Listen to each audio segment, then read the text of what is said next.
बुद्धि विरुद्ध भूत लक्ष्मणो देवी मे यातु पापम शास्त्रे वादे कवित्वे प्रसरतरुमा धीर्मास्तु कुंठकदापि वाणी वाचशिल्पतिर्विजतविवो वाक्पटुर्मुष्टकण्ठ देवी नमामि शिरसां जगदादिशक्तिं कात्यायनीं भगवतीं सुखदां च दुर्गां याहन्ति राक्षसगणान् युधि भद्रकाली सा पातु मां भगवती गिरिजा भवानी हे चंडी मधुकैटवादिमथनी हे शूलहस्ता शिवे मैया संकटहारिणी जननी हे विंध्येश्वरी हे उमे माता खप्पर धारणी त्रिनयना मुंडेश्वरी कालिके वांछा पूरय रोग सुख हरदे जय जय सदा चंडिके। जाने अब प्रथम चरण में ये दशा इस सृष्टि की है, तो अब दूसरे तीसरे और चौथे में उसकी क्या दशा होगी, तो लक्षण बता रहे हैं कि ये कलयुग में क्या होगा। श्री सुखदेव वाचो परीक्षित जी के लिए बता रहे हैं ततश्चानो दिनम धर्मो सत्य सोतम क्षमा दयाम। एक तो मनुष्य सत्य नहीं बोलेगा, इस कलयुग की लक्षण है। कोई सत्य नहीं बोलेगा, किसी में पवित्रता नहीं रहेगी, कोई किसी को क्षमा नहीं करेगा और किसी में दया भी नहीं आएगी। कोई चाहे कि मुझे क्या करे, दया करे, तो दया भी नहीं करे, कोई क्षमा भी नहीं करेगा। इस प्रकार की बातें होगी। कालीनम बलना राजा नचातु बलम स्मृति। जिसके पास ताकत ज्यादा होगी वो राजा होगा, वो शासक होगा। जिसके पास ताकत ज्यादा होगी, ये कलयुग के लक्षण बता रहे हैं जो आज हो रहा है और हमारे पुराणों में इसका वर्णन पहले हो चुका है। वो राजा होगा। वित्तमेव कलो निर्णाम जन्मचार गुणोदया। वित्त के आधार पर, पैसे के आधार पर आदमी धर्म कर्म इत्यादि कर्म करेगा, क्योंकि कम पैसे में तो ये कर्म होगा नहीं। जब पैसे खूब होंगे, जब धन खूब होगा, तब ये कर्म होंगे। दाम्पत्य भी हेतु माँ एवं व्यवहार के। दाम्पत्य जीवन पहले क्या होता था कि माता पिता ने जो ब्याह रच दिया, जन्मपति जुड़ा दी, पुत्र नौकरी कर रहा है, बहुत दूर है, घर में शादी ये बागदान इत्यादि हो गया है, और कई का जो है शादी भी हो जाती थी। माता पिता के कहने से ये शादियां हुआ करती थी।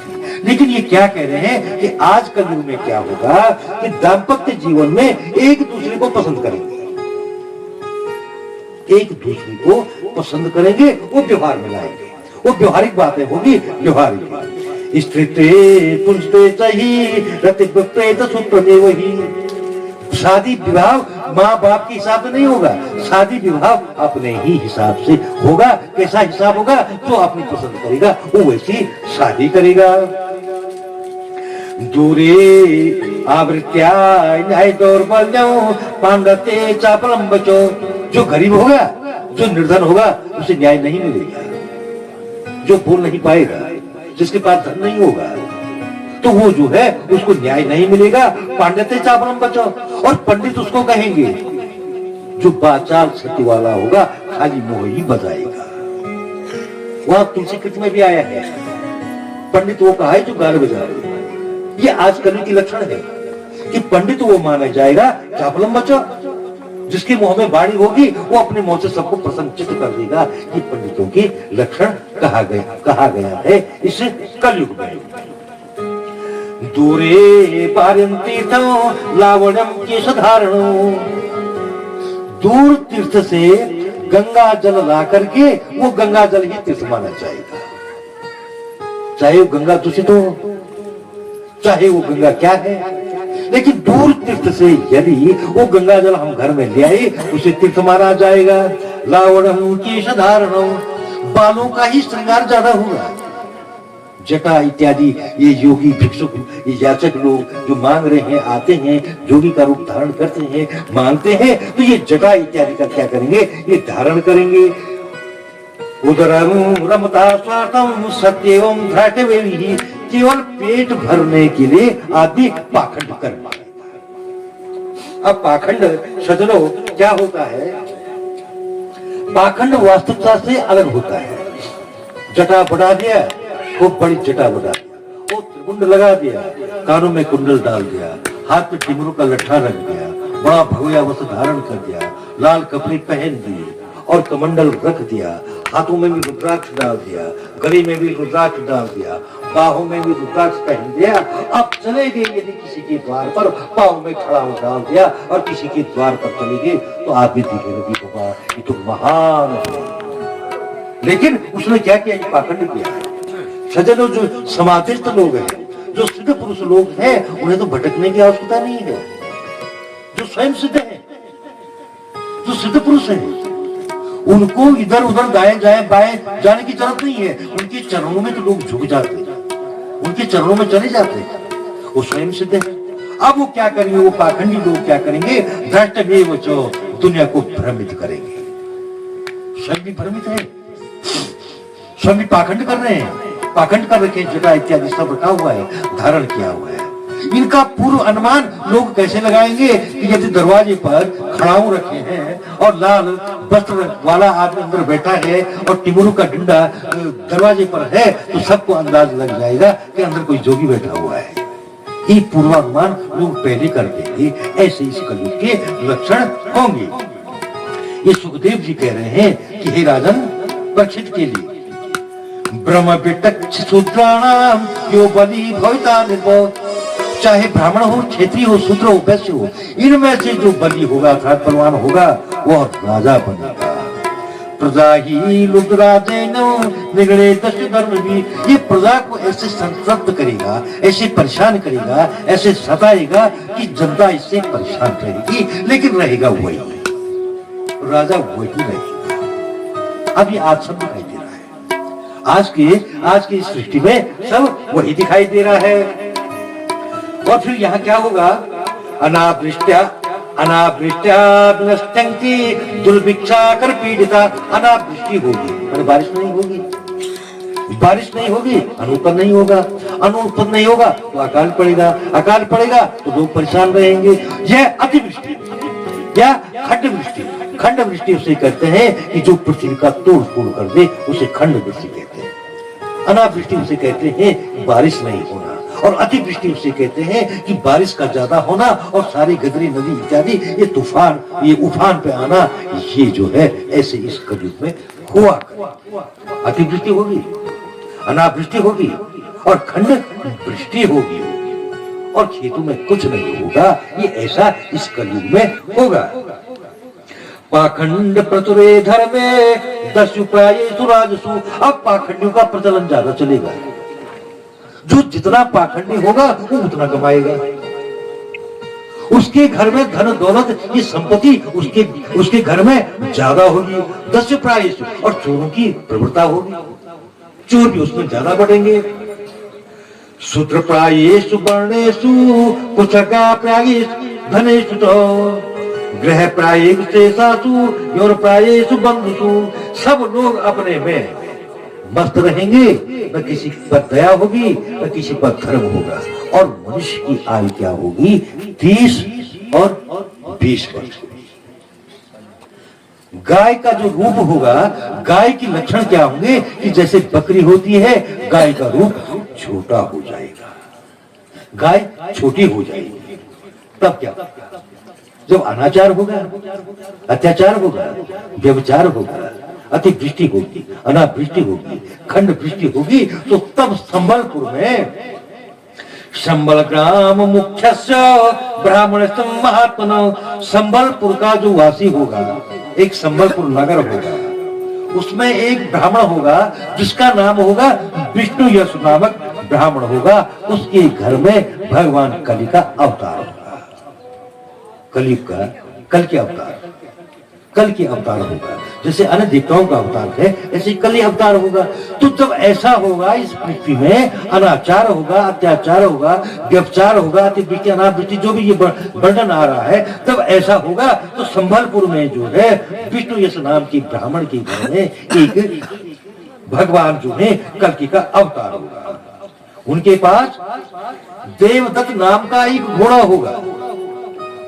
वो उस घोड़े में बैठे और बैठ करके उस समय यदा चंद्र सूर्यश्च तथा तिख्य बृहस्पति एक रासु समेशन्ति तदा भवति तत्कृतम।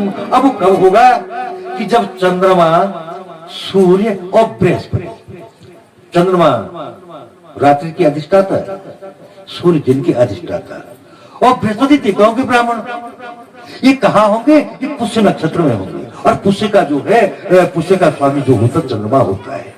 ये जब हो जाएंगे तो एक राशि पर यदि ये आ जाएंगे पुष्य नक्षत्र में तो उस दिन ये कार्य होगा, अर्थात उस दिन भगवान कल्कि का अवतार होगा। सूर्य, चंद्रमा और बृहस्पति एक राशि पे होंगे, ये पुष्य नक्षत्र में जब आ जाएंगे तो तब जो है भगवान कल्कि का जन्म होगा। जन्म होकर के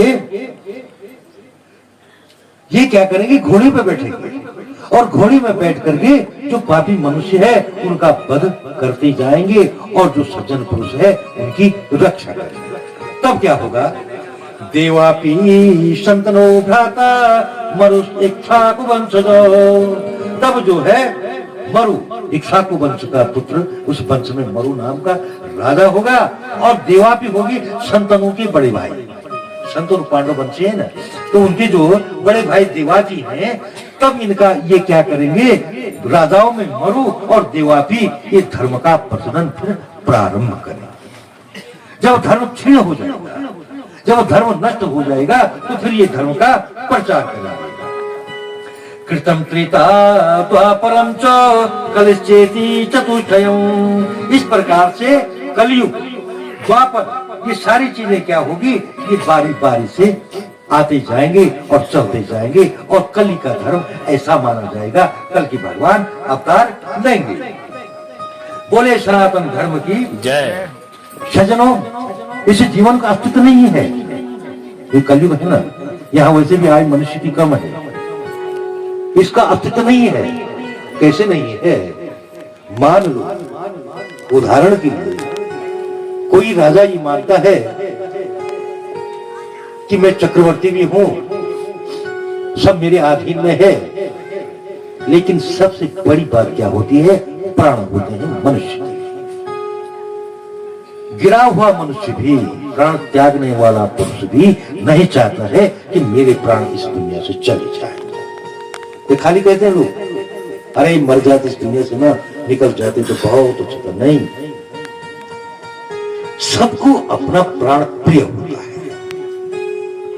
यहाँ तुलसी कृत रामायण में भी आता है, एक पिता के विपुल कुमार, एक पिता की 4 पुत्र हैं और सब पर दया बराबर है। ऐसा नहीं है कि किसी पे ज्यादा दर्द है और किसी पे कम है। एक पिता के विपुल कुमारा, लेकिन सब पर दया बराबर होती है। लेकिन प्राण प्रिय कौन होता है? जो प्राणों की रक्षा करता है। अब प्राणों की रक्षा कैसे करता है? मान लो पिता जीर्ण शीर्ण पड़े, उठने की ताकत नहीं है, नहीं उठ पा रहे, शरीर जर्जर हुआ है, देह कांप रही है और अपने आप नहीं उठ पाते हैं और प्यास लगी हुई है,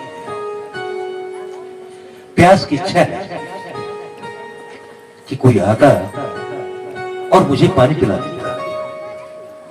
तो यहां तुलसी रामायण में तुलसीदास जी ने आयाना और सयाना शब्द लिखा है। आयाना कहते हैं उसके लिए जो पढ़ा लिखा नहीं है, और सयाना उसको कहा है कि जो पढ़ा लिखा है, विद्वान है। तो सबसे पहले बड़ा पुत्र है, तो बुद्धि ने कहा उस आत्मा ने कहा कि हे पुत्र, तू कहां जा रहा है? मुझे पानी पिला दे।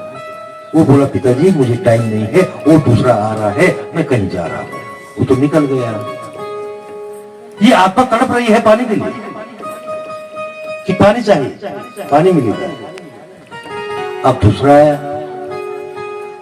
उसने भी बहाना मारा। वो तीसरा आ रहा है, उसने मांगा। वो तीसरा भी आया, उसने चौथी को कहा वो आ रहा है, उससे मांगा। तो तीन तो चले गए। अब ये आया ना है चौथा।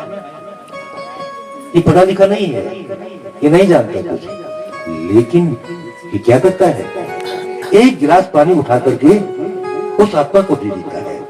तो उस प्राण की रक्षा हो गई। अब प्राण की रक्षा हो गई तो क्या हुआ, वो प्राण प्रिय हो गया। जिसने प्राणों की रक्षा की है वो प्राण प्रिय हो गया। इसलिए कहा गया है कि हर एक मनुष्य को प्राण प्रिय हो गया। राजा है, जानता है कि मैं चक्रवर्ती हूं, कहीं दलदल में फंस जाता है, निकल जाता है और फिर दोबारा जाता है, फिर दलदल में फंस गया। शतुनी की कथा तो लंबी थी, मैं संक्षेप में कह रहा हूं। कोई संत आया था ना उनके पास, और संत ने कहा था कि हे राजन, तुम्हारे कुल की परंपरा है कि जो तुम्हारे द्वार पे आता है वो फिर भिक्षा के लिए दूसरी जगह नहीं जाता है। तो कुछ कटु शब्द राजा ने कहे थे उस संत के लिए। सजनों, संत द्वार पे ऐसा नहीं आते।